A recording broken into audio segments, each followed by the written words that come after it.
ये जो मौजूदा दौर है ये नफ्स परस्ती का दौर है। एक शेर पे दिल आ जाए, अगर चाह वो शेर रोने वाला हो तो हम हंस के और नाच के उस पर पैसे फेंकना शुरू कर देते हैं।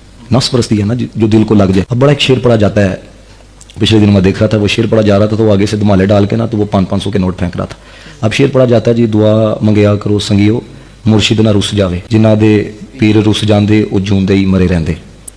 दुआ मंगया करो संगियो मुर्शिद ना रुस जावे, जिन्हां दे पीर रुस जांदे जूंदे ही मरे रहंदे। मानदा पिया जिन्हां दे रुस जान ओ मरे रहंदे।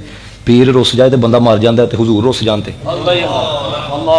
आप तस्लीम कर रहे हो ना, मान रहे हो ना, झूम रहे हो तो भाई आपका दिल आ रहा है तो आप पैसे दे रहे हो ना। मुर्शिद रुस जाए, आला हजरत फादर बरेलवी ने लिखा मुस्तफा से बड़ा पीर कोई नहीं, सिद्दीक अकबर से बड़ा मुरीद कोई नहीं है।